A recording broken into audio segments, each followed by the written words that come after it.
evening, ladies and gentlemen, brothers, and tourists, I guess as Curtis says. I am Paul Fahrenheit, former vice president of the Old Glory Club, filling in for my brother, Curtis, who is unfortunately ill. And welcome back to the Chapter House. Joining me this evening is the Louisiana chapter, Beauregard's Bayou Krewe, if I have that correct. Absolutely. Excellent. Well, thank you all very much for joining me this evening. I am joined by Mr. David. How are you, sir? I'm doing well, thank you. Well, thank you for coming. Mr. Bo. Doing good. Thanks for having me on. Thank you very much for coming. Mr. Krieger. Hey there, VP of the BBK, and thanks for having us. Of course, thank you for coming. And finally, Mr. Easom. How are you, sir? I am excellent, president of our great Beauregard's Bayou Krewe. Okay, wonderful. Are all four of y'all officers, or are David and Bo? Are you two brothers? Just brothers. Just brothers. There's no such thing as just a brother in the OGC. But excellent. Well, I'm glad all four of y'all wanted to join us this evening. Before we start getting into it, we of course have to keep the lights on. So if any of you enjoy nicotine, as I occasionally do, ALP, our link is in the description. We have a partnership with ALP. If you enjoy nicotine, you can use our affiliate link, and we get a little bit of a kickback for that. So if you want to feed your nicotine addiction, try to help us out a little bit by doing so. Secondly, if you enjoy abusing further stimulants, we have a wonderful partnership with Fox & Sons Coffee. I still have yet to try Fox & Sons Coffee. However, a very generous brother at the Gettysburg event this previous weekend gifted me with a bag of Electric Boogaloo Fox & Sons Coffee. So I very much look forward to trying it and giving a report on it next time. So Fox & Sons Coffee, link in the description. Further, if you are looking to increase your physical fitness, Axios Remote Fitness and Coaching, they can give you all of your fitness needs, personalized programs, an accountability group, everything that you could be looking for if you want to get fit. Use code OGC in the description for a little bit off, and it helps us out quite a bit. So thank you all. Further, if you are looking to increase the fitness of your wardrobe, see what I did? Fit of your wardrobe. They can't all be winners. MS Vendrillo, the official tailor of the OGC, brother of the OGC, makes wonderful looking suits. I have yet to purchase one from him, but I very much intend to purchase one from him very soon in the future. I particularly am looking at his American Imperium series, which I greatly appreciate. Virtually, it's getting to the point where more brothers of the OGC are wearing Vendrillo suits than not. And it's the marker of a cultured man that you have a tailor, and you can know and name the tailor who made the suit, the haberdasher that made the suit. So MS Vendrillo, link in the description. And finally, made extra special by the fact that we're joined with Louisiana here. If you are interested in not just the regional culture and history of the United States, but also the great men and lesser men who were nonetheless important that filled it, Tall Men Books, proprietor Mr. George Bagby, great friend of the club. Is he a brother of y'all's chapter? He is not. We formed, and he was really on his way out of Louisiana. Unfortunate. But regardless, wonderful scion, son of Louisiana. And we're grateful to have him. So Tall Men Books in the description if you are interested in the cultures and the peoples that made up these states united before they were United States. Then Tall Men Books. It really helps him out, helps us out. And the kind of stories and history that's being told in those books is what we're trying to encourage amongst brothers of the club. So I think that gets everything out of the way as far as ads go. So, gentlemen, tell me about your chapter. Anything. Yeah. So We're happy to be here. Thank you for hosting us. We're one of the newer chapters, not the newest, one of the newer ones in Louisiana, and we're spread across this wonderful state of ours, and it's quite wonderful to have such members. We have about 12 members now, and we're slowly starting to get some interest in prospects. So we're working on that as we speak, getting our vetting situated.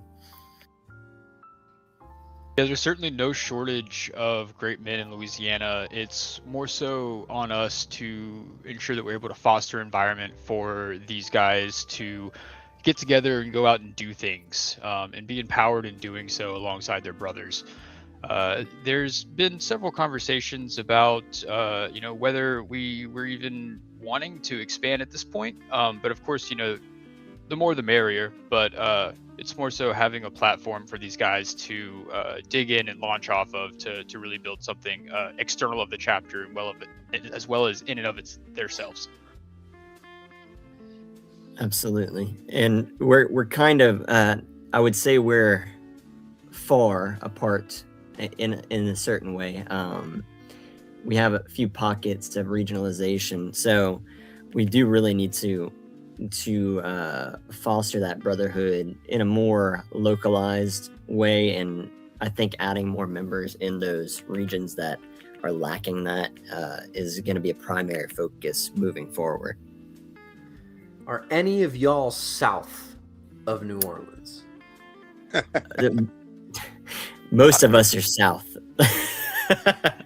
No, he said of New Orleans, though. So, of New Orleans. That's a yeah. different story. That's a tough spot to be, south of New Orleans. But I'm immediately adjacent to New Orleans. I'm on the North Shore.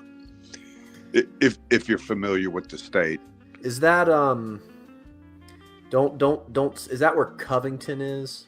yes, yeah. North Shore's north of Lake Pontchartrain. For those not familiar with the area, that there's this huge lake, and you have the causeway that crosses over.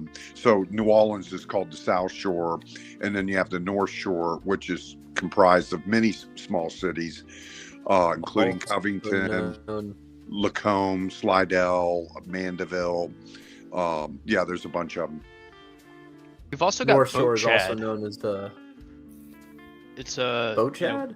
Yeah, we've got Boat Chad in our chapter. He's currently away at sea.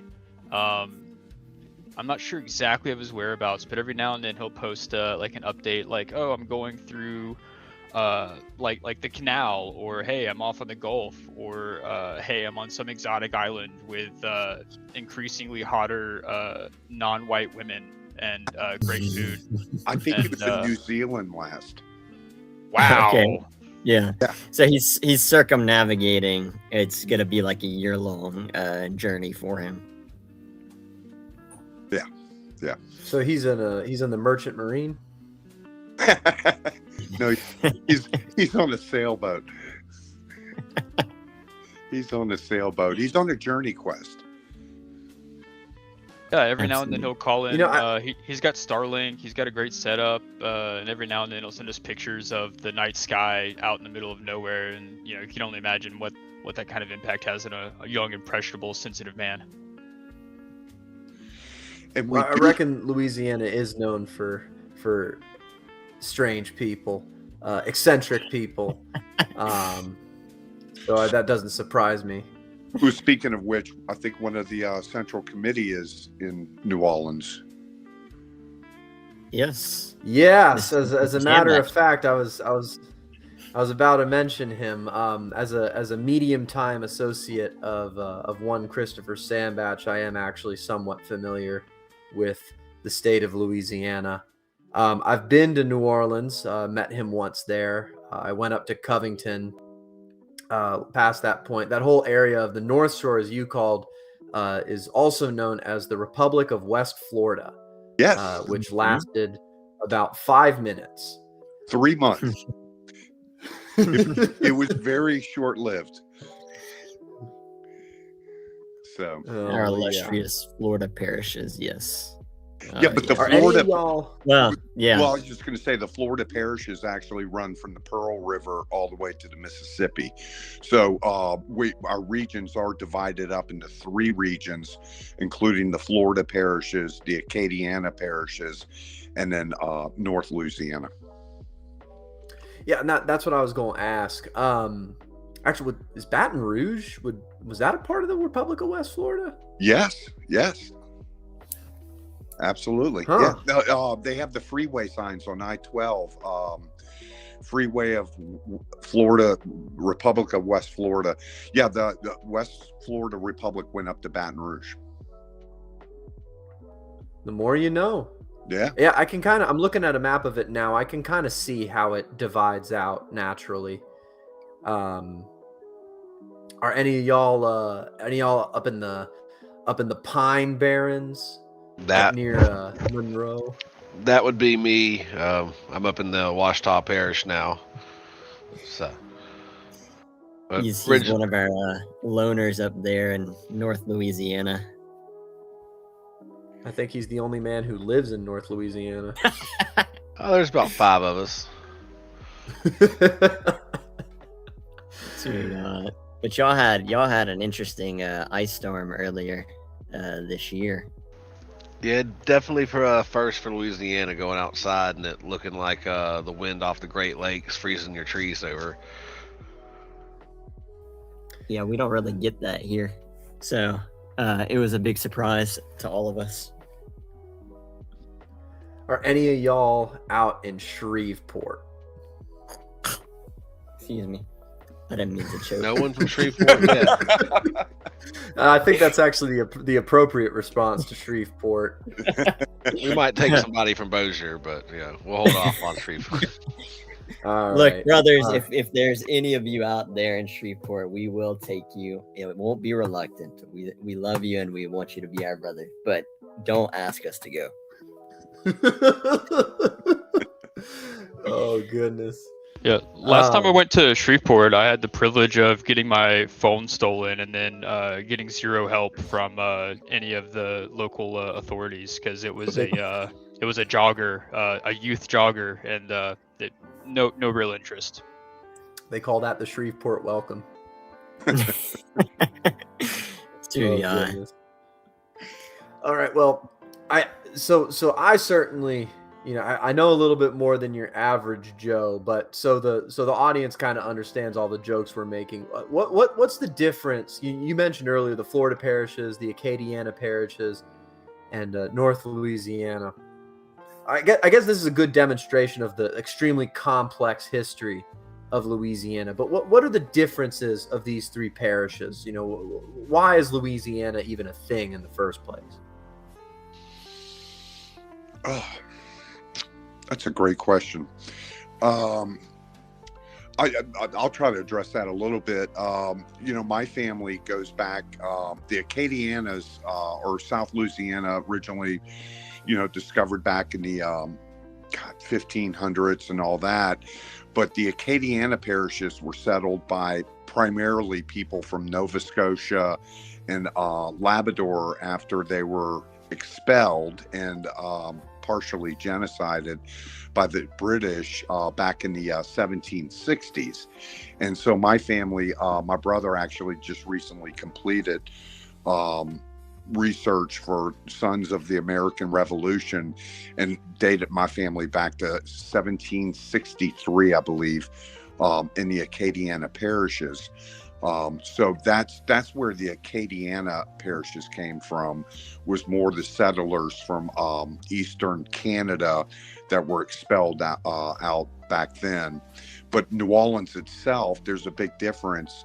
That was settled more by Spanish originally, hence the Florida parishes. And there was a huge influx at the Mississippi River with the Spanish and the French. And, I think they got along pretty well overall. Perhaps some skirmishes and stuff like that, but they bonded well together. But that's more the Creole tradition. And so that, I think, has more influence on the Florida parishes area. And then the North, we don't really know anything about the North. North is beautiful. It's a wonderful place. They even have hills up there. But the culture, there's a big difference. And it's often joked that anything north of Alexandria, Louisiana, is more like Arkansas and Texas. So, yeah, I Funnily think enough, the southern regions have a lot of overlap. I think coming from those Latin backgrounds, a lot of Catholic blood, but the North, I don't think the North gets that as much. No, we're very Protestant up in the Bible Belt. absolutely. So it's an interesting mix. There's definitely a cultural dividing line, but people, from North Louisiana, they're well connected, and there's a lot of influence from the southern part of the state as well. Yeah, I've noticed this. Rednecks from the Pine Barrens up in the north of Louisiana aren't quite the same as ones from Alabama or Arkansas. You can tell they have kind of that flair to them that Louisiana seems to impart. North is also where Huey Long is from. Yep. The Kingfish. Which explains why he was able to run a functional state, because if he was from the South, that would have been impossible.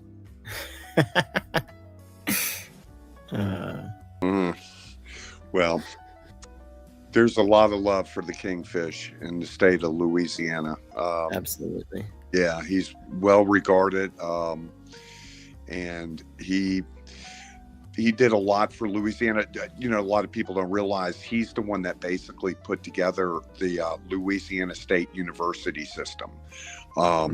There was no real educational system, or roads for that matter. There weren't many roads in Louisiana as well, and he was very popular because he was for the people, and he built roads, he paved them, he built bridges across the Mississippi.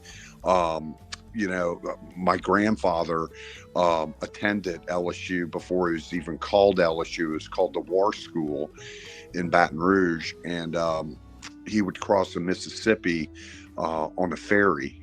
He'd ride his horse from Opelousas and cross over the ferry to get to school. So he did a lot of things. He developed the whole petroleum industry, the engineers, the different engineering schools at LSU was developed by Huey P. Long. I didn't know he developed the petroleum industry. What's that? I didn't know he developed the petroleum industry. I knew a bunch of that other stuff. I didn't know he developed the petroleum industry down there. No, he developed the education system. LSU has one of the best geo and petroleum engineers. He went around the country and the world and found the very best engineers and helped build the Louisiana campus in Baton Rouge. If you go to the campus of LSU in Baton Rouge, these buildings, they were all built in the 1920s and 30s, and they have different people's names on them, but they were all centered around developing, not just, it was also agriculture and that type of stuff as well. But he really put a lot of effort into developing the petroleum industry. Well, I've got a question for you. Do you know who the first commandant of the war school was? Tecumseh Sherman. That's a true fact, by the way, for those of you in the audience who don't know. The first commandant of what would later become LSU was one William Tecumseh Sherman, and as a matter of fact, he was commandant when the war broke out. No, he was just ruthless, with what he did in the war. But I think he is still considered pretty favorably because he did good things for the university. Yeah, he was by all metrics a very capable administrator. Well, we've kind of hit some of the high notes of Louisiana history. What, I guess, to ask you all a question, what inspiration does your chapter take from the culture and the history of Louisiana? Because as you mentioned, it's diverse, it's split between these different places. But what does your chapter specifically take inspiration from, and what do you seek to impart onto your brothers from your history and from your culture? That's a really good question. I can kind of circle back. I was talking with our illustrious Central Mr. Sandbatch yesterday, and he had a question about Cajuns being in New York. What would happen to them? He thought that they would sour or turn very New Yorkish, and I thought that was a very different story. That a Cajun's identity is very much going to convert a New Yorker. If you took a group of Cajuns and you placed them in a New York bar, they would automatically gravitate to them. So we have this relational culture, at least over here in Acadiana. I'm not so sure about the New Orleans side or the north, but we're very close. And so from that, I see that just building on those ties, being there for our neighbors when times get tough.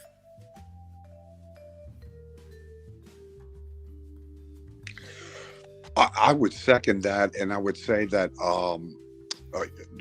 again, my family. I grew up in Baton Rouge, so I'm from the Florida side, if you will.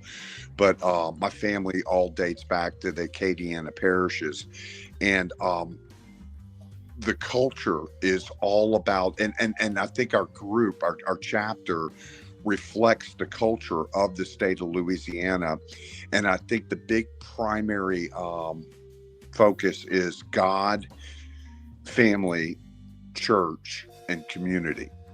And one thing that really attracted me to this chapter when I first spoke with the president and the vice president was that this is a group or chapter of men that are Christian, and we might not all be Catholics. There's some different derivations of that, but the idea of our focus being on God and family and those values and culture that comes from that, and then turning that towards the community, which to me is made up of my church and the people around that. I think that's a big focus for us. I think something that really comes out of Louisiana that is notable, and I'm not here to pick a fight with my Gulf State brothers, but I think our Hurricanes are pretty iconic, and the fact that we have probably the best disaster response organization, the Cajun Navy, is a testament to our culture in relation to disasters.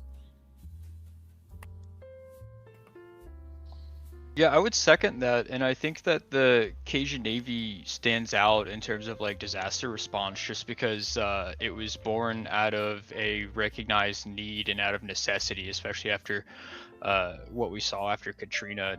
For those who don't know, they're a grassroots, completely volunteer-driven disaster response organization that originated here in Louisiana right after Katrina. To provide swift water rescue and aid. They bring out their own trucks, boats, drones, and they're the ones, not the only ones, but they're among the ones, pulling people off of roofs, out there in their John boats. It's really a grassroots thing, and having that sort of organization at such a widespread level, that's just sort of like universally recognized, is really important to us, like culturally, because there's a lot of echoes in a lot of the ways that we try to go about a lot of the things that we do here in our chapter that sort of mirror a lot of these things, where it's community driven, community led, and for the benefit of the community. And that's that's so well said, and it ties in with the idea of just being able to do things. That the whole Cajun Navy formed after Katrina, where they were law enforcement, everybody was completely overwhelmed, and it was just neighbors helping neighbors. You know, a lot of people had bateaus and small boats and stuff, and they were just going in and rescuing people because they would have basically died because it was just so overwhelmed, you know, with the number of people. So that really does fit into the culture down here. Of I was here for Katrina and Gustav, and I remember after Gustav, it hit as a Category 2 in Baton Rouge, and it leveled trees all through my mom's neighborhood. And within a day, there was just groups of people going around with chainsaws, cutting up trees and clearing roads.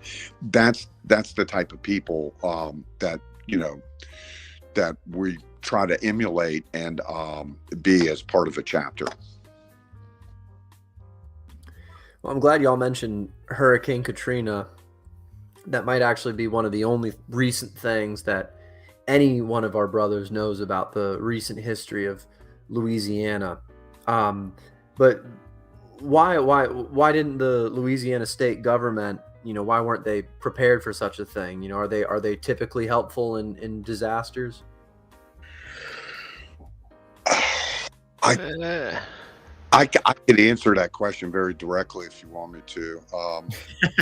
Yeah, I was kind of direct as fishing possible. for an answer. Yeah, I was there. It was such a cluster. I'm trying not to curse and all that, but it was a complete cluster. You had the mayor of New Orleans, Mayor Nagin. You had the governor, Blanco, and then you had George W. Bush. And they knew it was coming in, and the images, if you look back, there was all these school buses that were just completely flooded out in New Orleans, and no one thought to evacuate all these people prior to the storm hitting. I worked at I'm in the healthcare field, and I worked at the Pete Maravich Center at LSU. It was deemed ground zero by FEMA, and so I was there the day after Katrina blew through, and it was just a complete cluster. FEMA was nowhere to be found.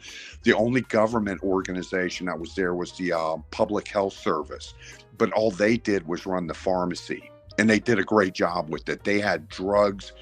It was incredible, the medicine they had there. But you had a bunch of resident doctors from Tulane and out of New Orleans, and all we had was like a few cots. There was no equipment. It was just horrible. And they started bringing these buses through, and we would go on the buses, and this is like about day 3 to day 5, and these people had been sitting in the heat at the Superdome. They cut the whole city off, and so they're overheating, they're dehydrated, they haven't had their meds, and so we were basically triaging, pulling people off the bus. Some of them deceased actually, and then the rest of them we shipped to Houston. And then 7 days later, you had Hurricane Rita hit Lake Charles in Houston, so that was messed up. And so then we started diverting them up to Dallas. But it was just a lack of organization where nobody took responsibility at the local, the state, or the federal level, and so I think there was room for blame all around, but it was just so disorganized. It was pathetic. A lot of the real organization in the aftermath really came from the National Guard when they partnered with law enforcement to come around and forcibly confiscate everybody's guns so that they couldn't protect themselves from looters. That was a really good coordinated effort. So hats off to those guys. You know, I heard the other side of that story, that the National Guard was dropping bodies in the Ninth Ward and other places. There was a lot of things that happened that never made the news. I talked to some search and rescue people that were sleeping at the Pete Maravich Center. It's a big basketball stadium for people that aren't familiar.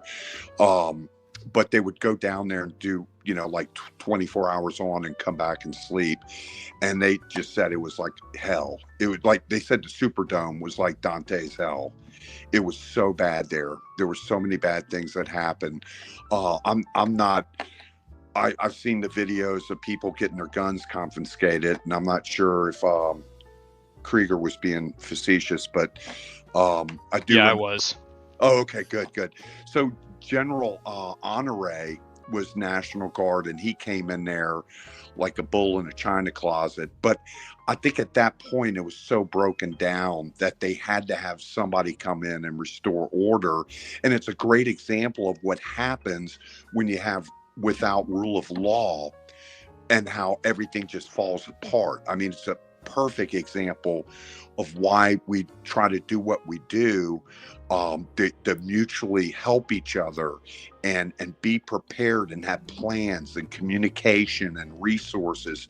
That's a big part of our chapter, is being able to do things to be prepared. And I think the level of a huge hurricane coming in is a good benchmark.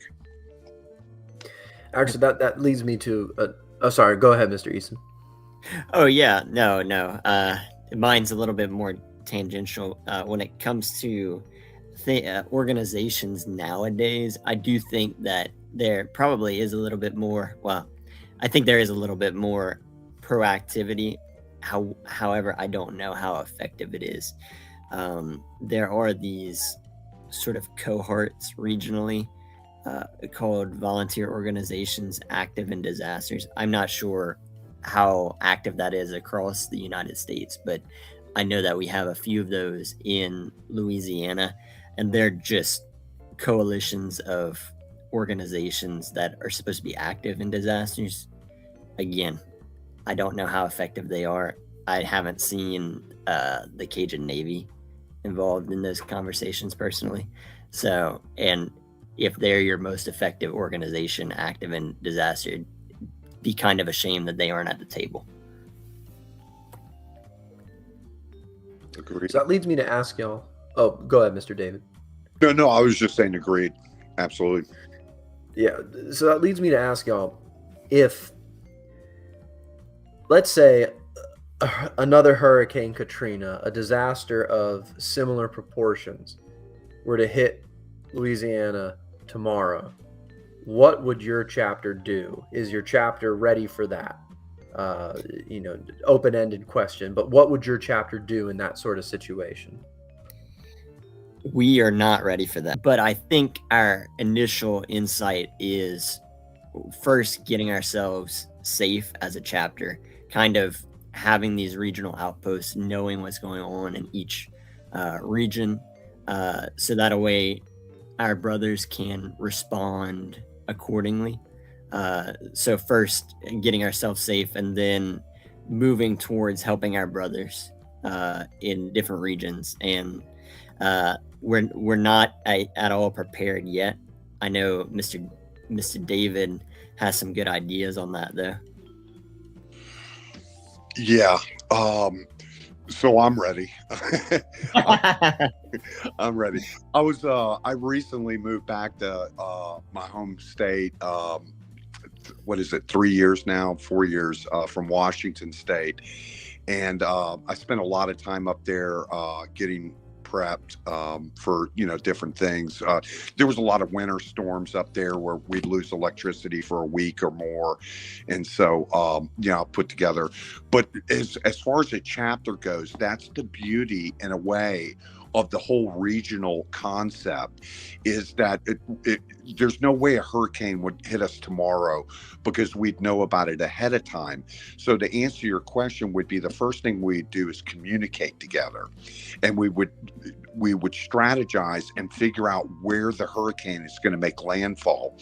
And there's even Katrina, which was pretty big, there's no way it can cover the entire state. So what we would have to do is figure out where it's going to hit and then decide where to evacuate to. So the people that would be in danger would have to either remove themselves. It depends upon their floodplain and that type of stuff. In Baton Rouge, you're 60 miles inland and it's high up enough, you're not going to flood per se. But where I am on the North Shore, there's a good chance it'd flood. So I'd probably remove myself. Then we would have the supplies and the ability to help out other chapter members that aren't in the area that was affected. A good example of that is the ice storm that we just had with Beau up in North Louisiana. And it's a good example of things we could have done better and better communication to where we could have potentially went up there, helped him out, helped his family out, and that type of stuff. Absolutely. Yeah. So we're working on. Well, the reason I asked that is because, as you all know, I think it was 2 years ago at this point. Kind of into last year, 2024, 2025. Hurricane Helene, Yes. hit Western North Carolina. So there's two things about that. You know, kind of like how Hurricane Katrina, no one really took it seriously. And then it was, by that point, it was too late. I don't think it's that people didn't take Hurricane Helene seriously. It's just that no one thought it was going to hit where it ended up hitting. Absolutely. Because everyone's conventional wisdom, right? If you're up in the mountains, the last thing that's going to hit you is a hurricane. And lo and behold, not true. So it took just about everyone by surprise. And we didn't have an OGC chapter up in the mountains at the time, but the Nathaniel Green Society was able to respond, mostly out of central North Carolina, extremely quickly. So this is something, this is why I asked the question. Is it something if any of you listening are also in the chapters, it's something I want y'all to think about, because hurricanes are kind of unique to the Gulf Coast and the East Coast to a certain extent. But there are natural disasters that can hit you anywhere where you are. And it's highly likely that state support, especially in today's day and age, is going to be spotty at best. So the same way that these Bayou boys are preparing for it, in the same way that Nathaniel Green did, I highly recommend all of y'all to have some sort of plan with all the brothers of your chapter in case, some event occurs. It could even be like, a grid failure. That you don't need a natural disaster to have a grid failure. Absolutely. Grid failures can happen for any reason. Matter of fact, small little aside, I'm constructing data centers right now in my civilian job, but up in Northern Virginia, where I'm originally from, it's called Data Center Alley, and they've got 15 of the largest data centers on Earth there, and they consume a crazy amount of megawatt. I think like a double-digit amount of megawatt hours per day. And so recently they had to do an emergency shutdown of all those data centers, and all that power went straight back into the grid, caused a huge power surge. Wow. Luckily, they caught it in transformer. If they hadn't caught it in transformer, it would have caused rolling blackouts all the way down the east coast of Florida. Right? Wow.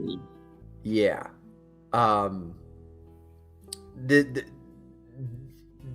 is meant to illustrate the example that anything can cause a grid failure. If you have a grid failure, then like all modern conveniences, including most communication, is gone. So it's go ahead. Didn't they have that huge blackout on the East Coast because some squirrel ate through a power line or something? I think that was the Colonial Pipeline one. When was this? That was a pipeline. This was probably 10 or 15, maybe 20 years ago. But it was at some substation. It wiped out, I think it was New York, New Jersey. It's just incredible what can happen when the whole system goes down. Correct. And you kind of take it for granted because it's up and running most of your life. And that kind of reminds me, I know there's something that Louisiana has with Florida and Texas. There's kind of a Gulf State alliance that whenever a hurricane hits one of y'all, your linemen from one state will all go to the other state to get the lines back up. Oh yeah. I don't know all the details, but they've been here, we've been there, and it's incredible when they come in. I can't remember the last time, but I remember. I think they helped out with Helene. I think it's not just Mississippi. I think it's the whole southeastern United States, including Texas. They all help each other out. Arkansas, they're really good about that. And shit's about to really go down whenever you see like just convoys and convoys of these like white bucket trucks just heading straight to your hometown. You're like, oh no. Literally hundreds of them on the interstate. It's kind of cool to see. Yeah, I'd imagine simultaneously reassuring and frightening. Well, I reckon in a state like Louisiana, natural disasters would probably be a major thing. But whenever you all are not preparing for impending doom, what do y'all like to do for fun as a chapter? So, well, right now we are spread all over the state. So, honestly, our primary means of communication and meeting has been online, but we do at least once a month somebody's meeting with somebody regionally in different regions, and I think that's something that we'll be focusing on a lot more in the future as we gain members in different regions, trying to form a consistent meeting culture there. I mean, ideally, in my mind, you should have at least 5 members that are a 30-minute drive from you. And I may be pushing that personally, but I think that's a good way to think about how to grow your chapter. At least 5 members within 30 minutes of each other. Yeah, one local thing that we try to do, at least in the Baton Rouge area, is that when we do meet for that once monthly, we'll always go out to dinner with each other, catch each other up, that sort of thing. Our future plans revolve around more activity-based gatherings where Mr. David and some of the other medical professionals in our chapter have graciously volunteered their time and their earned certifications to train our guys up on, first aid, stop the bleed, those sorts of classes in preparation for the CERT training that we are aiming to get done for all of our guys. And that CERT training is in pursuit of, to your earlier point of, when these disasters come, we want to be able to amalgamate and embed ourselves within these different rescue efforts alongside the Cajun Navy and actually be able to, make a local impact and for our communities. And if I could interject real quick, because I do have something for all the chapters that I think they might find extremely useful. When Mr. Krieger was talking about the CERT training, that stands for Community Emergency Response Teams, and they were really they're big up in Washington State because of the earthquakes and stuff like that. But they're throughout the United States. Some areas, like in South Louisiana, we haven't been able to find an active class. It's usually done through your local fire departments. I did it at the Tacoma Fire Department. But there's a website with the training manuals, and it's all free. So the website, it's actually Los Angeles CERT in collusion with the Fire Department of Los Angeles.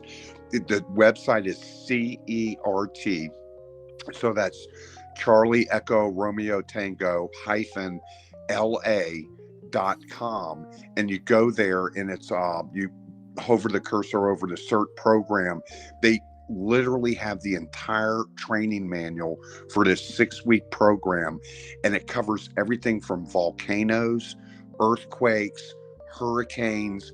They get very, very specific about search and rescue. They entitle it light search and rescue, but they teach you all these different techniques like cribbing, leverage to lift people out from under debris. They teach you how to assess a building that potentially is getting ready to collapse. First aid, they teach that. Firefighting, they teach that. It's really a great training manual, and anyone can access it right now. It's CERT-LA.com.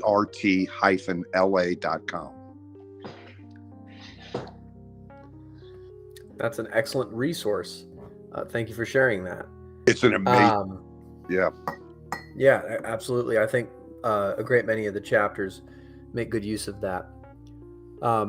Mr. Bo, I have a question for you. What do you get up to up there in the north?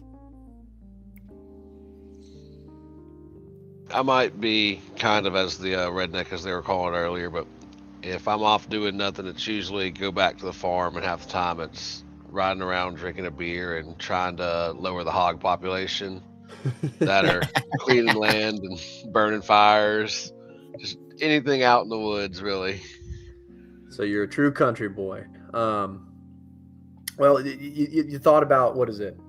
You talk about lowering the hog population. I know other chapters have tried to set up hog hunts. Is that something that you do in Louisiana? Yeah, it's actually a really big thing up here. There's, every little town you go to, they got little hog baying competitions and everything now. And I mean, people almost just let you come on their land just to get rid of hogs sometimes. Yeah, I hear they're a real big problem down there in the Gulf states. Man, who knows? Maybe that's a potential future chapter event. Bring everyone to you instead of vice versa. Absolutely. Because I know it's a long drive down the panhandle to the French part. Well, excellent. I mean, I think that brings me to the typical battery of questions that kind of popped up. I knew y'all wanted to speak about an event that's happening later this year. Absolutely. Thank you for letting us do that. One of the things that is often brought up, even on these chapter houses, is the fact and the saying that you can just do things. Well, we're taking that to heart, and with our brothers in the Dallas-Fort Worth area, the Blackland Prairie Riders, and other chapters, we are establishing the South Central Forum, where we will be tackling just that problem, the problem of agency, what you can do, how you can do it. Our speakers will include the Prudentialist and Mike Shelby, with entertainment by none other than Capitalissimo and Micah Pohl. This will be hosted on August 8th, and early bird pricing is happening now.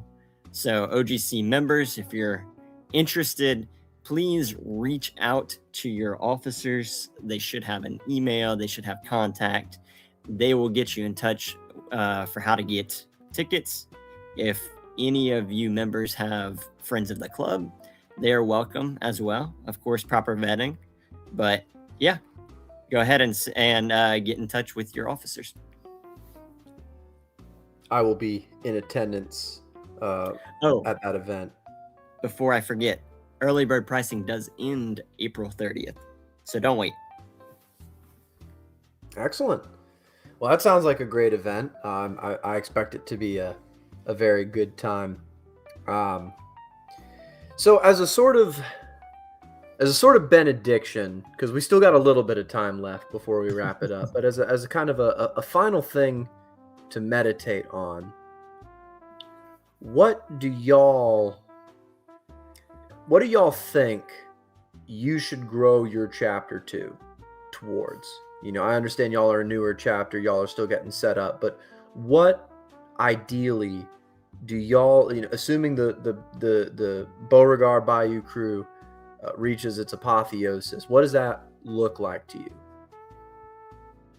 Yeah, I mean, it looks a lot more local. That's what it looks like. I I think harping back on 5 men at the very least 30 minutes apart from each other, that's really, I think, the vision. I mean, we're 3 regions now that are very far apart, but we could be 10 regions, really, realistically. And that's really where I see it going. Each of these different regions, I know lodges have been talked about. I don't know if we can use lodges in this very Catholic area. I don't know if that's the term that we could use, but yeah, I think that's one of the directions. Being prepared for disasters. Each of these regions just being extra prepared for disasters, able to help not only our brothers but our neighbors out. That's a really good point. And just to have a little bit of contrast here for one of my visions, we are highly selective on quality, and I'm sure I speak for all of us when I say that like we would much prefer one good guy over 15 okay guys, right? Because it's not about just like having numbers, because numbers just don't do anything on their own, but quality men will. And so that's primarily what we're looking for here at BBK. So to any listeners, if you are in Louisiana and you consider yourself a established gentleman of high quality, please reach out to us, and we look forward to granting you a community of like-minded individuals. Absolutely. I would add to that, other than being ready for disasters, getting things prepared, that type of stuff. Obviously I'm a little bit older than some of the regular members. What I look at, I'm just so impressed by the membership of our chapter. It's just very impressive people that are doing things that blow me away at their where they're at, chronologically, yet they're doing these fantastic things. And so I look as the chapter of building men into not only being prepared for their community, but also taking on leadership roles, whatever that might be, but taking on these leadership roles to help our communities and our state move to even better, greater things. We sort of took on a similar moniker to the Crown and the Gutter, but the Crown and the Gutter, it is selective to one man wearing a crown. But for us, we say there's a sword in every cypress that's ready for us, each of us, to wield. So just being prepared for leadership and forming men into leaders in our great state. Harken back to Huey P. Long, every man a king. Amen.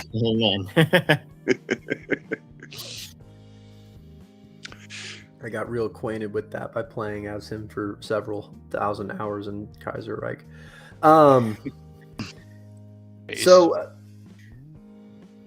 Well, excellent. I think that's a good place to end it on. Well, thank you all for Beauregard's Bayou Krewe, for extrapolating all of that. This was a very interesting show. And I'm trying to think. I'll tell you what. We'll go around the horn one more time. And I want all of you to leave one parting thing for either your brothers in the Bayou Krewe or the rest of the OGC. So starting with you, Mr. David.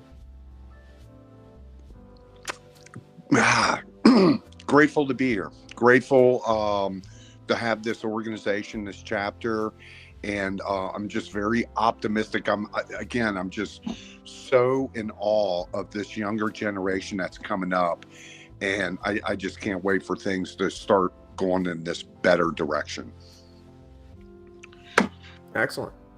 Mr. Bo, do you have something for your brothers, either in the chapter and the club as a whole? I'm going to stick to you can just do things. If there's anything you want to get done or do it, don't wait around and think about it. Just get started. Excellent. Mr. Krieger, what you got? Yeah, after living this for 2 years and finally seeing some of the payoff, I will say that put in the work to do hard things and put yourself in uncomfortable situations. Do the work, trust in God, honor your family, and the rest will take care of itself. And finally, Mr. Easom. Yes. Not only can you just do things, but your brothers depend on you doing things. Pick up the slack. It's yours.